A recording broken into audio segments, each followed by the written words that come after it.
All right, so Bill Belichick is off to college football, something I thought I would never see in my lifetime. You go back to last year after we talked about Bill Belichick leaving the Patriots. We were talking about, is he maybe going to go to like the Eagles, the Cowboys? He was interviewing for the Falcons job last year. It felt like it was just kind of a matter of time until he ended up back in the NFL. But no, he's going to college football. He's going to be the head coach of the North Carolina Tar Heels of all teams. If you would have told me last year, just go back a year from today and tell me, yeah, Bill Belichick is going to be going to college football, I would have been like, oh, well, did Ryan Day get fired? Is he going to Ohio State? Or did Sharon Moore have a massive collapse in Michigan and they fired him and he's going to go to Michigan? You would think Belichick would be going to college football potentially for one of the blue blood jobs, a blue chip organization, school like a Michigan, Ohio State. Something happens with Kirby Smart, Georgia. I don't fucking know. I never thought North Carolina of all teams. So I wanted to talk about the how and why this happened. Why is Bill Belichick going to North Carolina of all teams?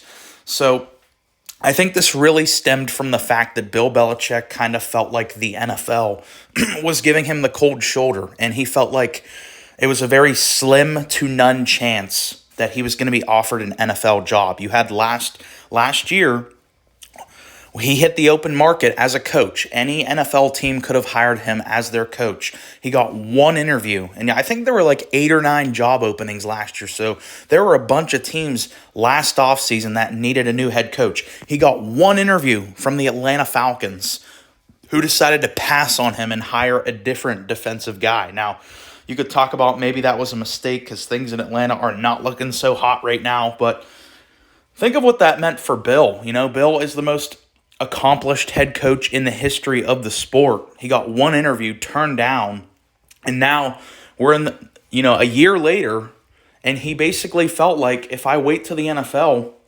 cycle of hiring, there's basically no guarantee that I get a job. So whenever he was offered this from North Carolina, I think it really came down to Bill was like, I don't have a guarantee I'm going to be in the NFL.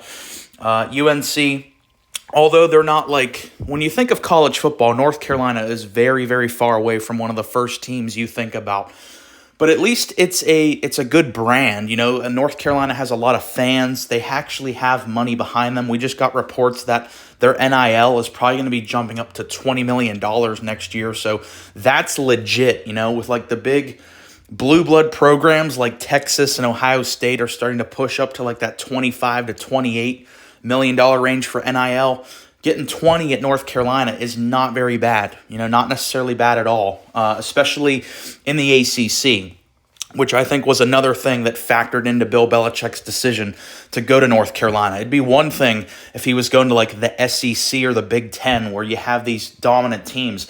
The ACC is kind of wide open right now. You look around at some of the good teams, or supposedly quote-unquote the good teams in the ACC. You got Miami, who was good all year and then just kind of collapsed at the end of this year. They're obviously going to be losing Cam Ward.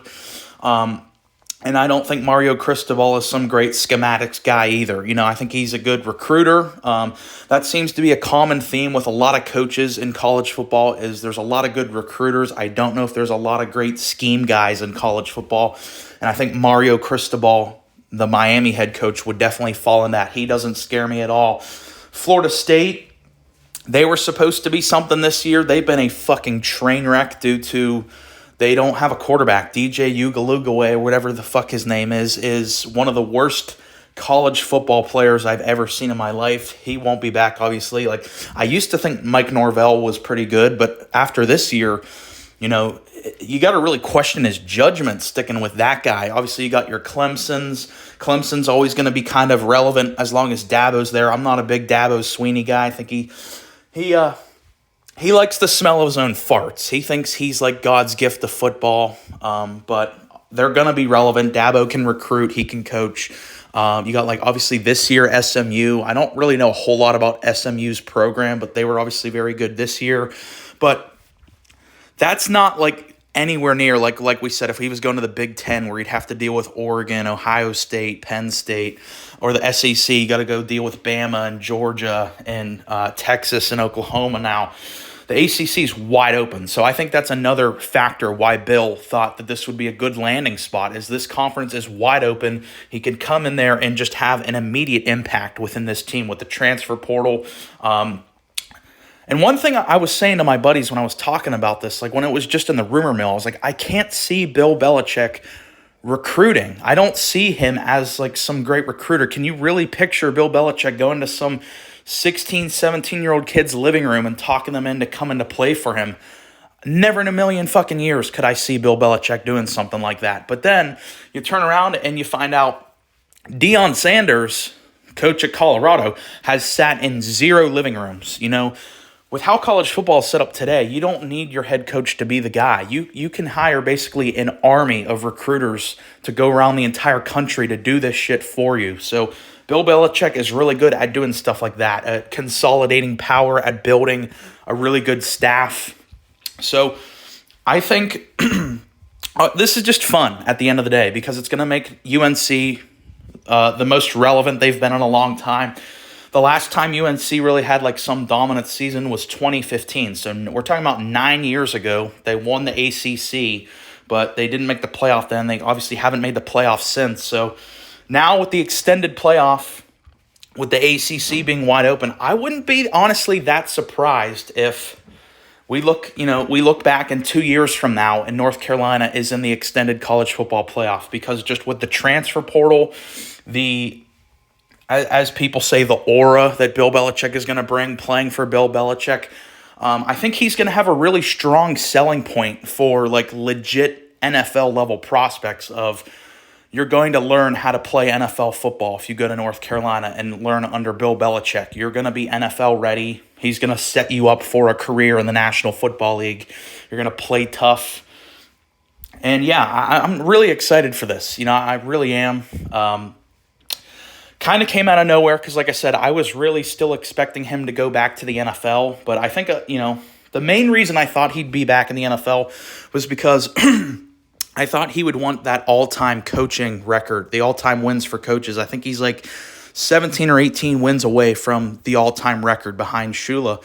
But as it's come out, on social media, I think a big thing that contributed to him maybe not caring so much about that is Andy Reid is not that far behind on that record either. I think it's like Andy Reid is only like 4 or 5 seasons away. As long as the Chiefs don't just crumble, Andy Reid is about 4 or 5 seasons away from getting that record on his own. So what would the point of Bill coming back to, coach some random team? Let's just say like the Jags hire him.